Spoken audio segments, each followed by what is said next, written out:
शेख हसीना पर सबसे बड़ा फैसला आज आने वाला है और फैसले से पहले ही बांग्लादेश में हिंसा के हालात हैं। ढाका समेत बांग्लादेश के 4 शहर सुलग रहे हैं और शेख हसीना समर्थकों का बड़ा प्रदर्शन यहां देखने को मिला। सरकारी बसों को आग के हवाले कर दिया गया। सड़कों पर सुलग उठी आधा दर्जन गाड़ियां। ये तस्वीरें आप देखिए, प्रोटेस्ट के दौरान ये हिंसा हुई, ये आगजनी हुई और कैसे यहां गाड़ियां सड़कों पर धू-धू करके जल रही हैं। बांग्लादेश में जब शेख हसीना का तख्ता पलट हुआ था तब भी बांग्लादेश जल रहा था और आज जब शेख हसीना को लेकर यह फैसला आना है तब भी बांग्लादेश की सड़कों पर आग है, हर तरफ हिंसा।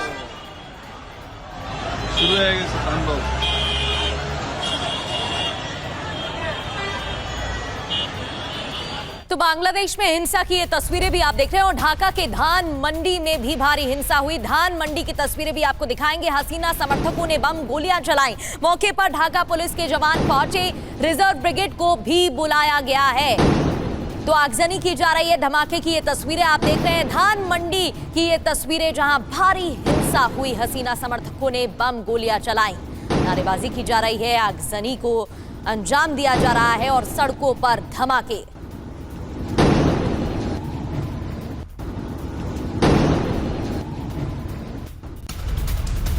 और सड़कों पर उपद्रव कर रहे लोगों पर पुलिस का बल प्रयोग। पुलिस ने उपद्रवियों को दौड़ा दौड़ा कर पीटा। ढाका पुलिस को दिए गए उपद्रवियों पर फायरिंग के आदेश और पुलिस को ऑर्डर यह दिया गया है कि उपद्रव करने वालों को देखते ही गोली मार दी जाए। तो आप समझिए हालात कितने गंभीर हैं इस वक्त ढाका और बांग्लादेश के दूसरे इलाकों में।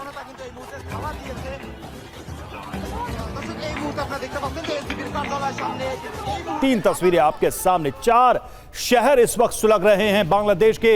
ढाका पुलिस इस वक्त शहर में तैनात की गई है। शूट एट साइट का ऑर्डर दिया गया है। उपद्रवियों को दौड़ा दौड़ा कर पीटती हुई पुलिस भी नजर आ रही है ताकि वो किसी भी कीमत पर इस हालात को नियंत्रित कर सके।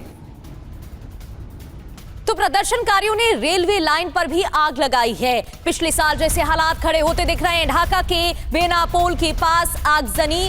रात 10 बजे अचानक सैकड़ों की भीड़ पहुंचती है और रेलवे ट्रैक को आग के हवाले कर दिया जाता है। ये तस्वीरें देखिए किस तरीके से सरकारी पब्लिक प्रॉपर्टी को नुकसान पहुंचाया जा रहा है। कई घंटों तक रेलवे ट्रैफिक पर ब्रेक लगा रहा। तो इससे आम लोगों को भी परेशानी हो रही है, लेकिन फिलहाल वहां पर ऐसे हालात बनते दिखाई दे रहे हैं। आज बड़ा फैसला आएगा, लेकिन उससे पहले ढाका में कैसे हालात बन रहे हैं इन तस्वीरों को देखकर आप समझ सकते हैं। ट्रेनों की आवाजाही ठप हो गई।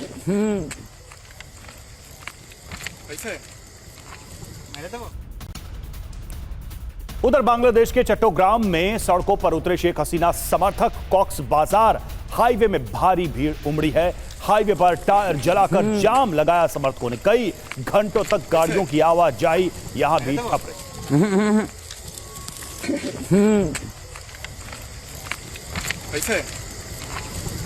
तो कॉक्स बाजार हाईवे की तस्वीरें हम आपको दिखा रहे हैं। सड़कों पर टायर जलाए, यहां यातायात बाधित रहा कई घंटों तक।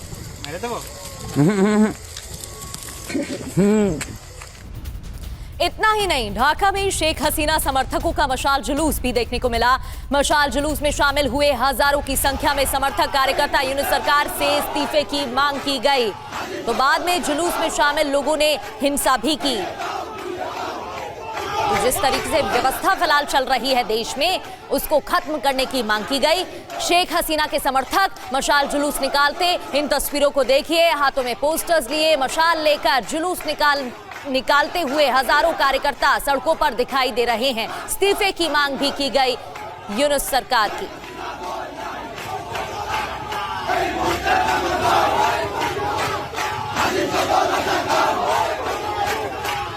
और बांग्लादेश के जसौर जिले में भी हिंसा हुई है। प्रदर्शनकारियों ने रोड ब्लॉक किया, सड़कों पर कटे हुए पेड़ डाले गए।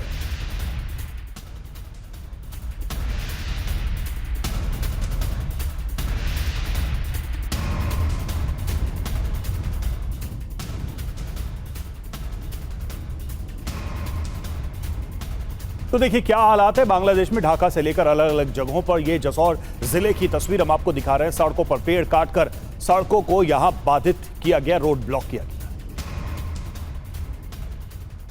तो रात भर सुलगता रहा बांग्लादेश। कुछ अहम जानकारी आपके सामने कि कहां कहां हिंसा हुई है।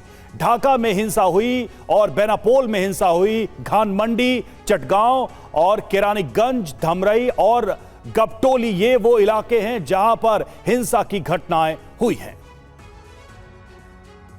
तो क्यों सुलग रहा है बांग्लादेश, ये भी समझ लेते हैं। शेख हसीना समर्थक सड़कों पर उतरे हुए हैं। सरकारी गाड़ियों, इमारतों में आग लगा दी गई, जगह जगह बम फोड़े गए, हाईवे जाम कर दिया गया और पुलिस के साथ सेना, बीजीबी की तैनाती भी कर दी गई है जिससे कि समर्थकों को रोका जा सके, लेकिन कड़ी मशक्कत करनी पड़ रही है।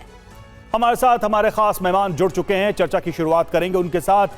मेजर जनरल वी के दत्ता हमारे साथ, डिफेंस एक्सपर्ट इस वक्त मुझे जुड़े हुए हैं। प्रोफेसर संजय भारद्वाज हैं, फॉरेन एक्सपर्ट, और मजरूल इस्लाम हमारे साथ इस वक्त वरिष्ठ पत्रकार ढाका से जुड़े हुए। मजरूल इस्लाम साहब, सबसे पहला सवाल तो यही, आज जो डिसीजन कोर्ट की तरफ से आएगा उसे कैसे देखा जाए, क्योंकि कहा तो यह जा रहा था कि चुनाव होने के बाद एक इंडिपेंडेंट गवर्नमेंट होगी और ये सारी प्रोसीडिंग्स उसी गवर्नमेंट के अंडर होगी, लेकिन ऐसा कुछ हुआ नहीं। अब एक कठपुतली सरकार वहां पर है और अब एक बड़ा फैसला भी आज होने वाला है और पूरा बांग्लादेश जो है इस वक्त अलग ही आग में जल रहा है। देखिए, मैं शुरू करता हूँ। कल जब मैं सैलून पे हमारा बल बना रहे थे तब आसपास के लोगों के बातचीत हम सुन रहे थे आज के बारे में, वो बात कर रहे थे। There are डिवाइडेशन।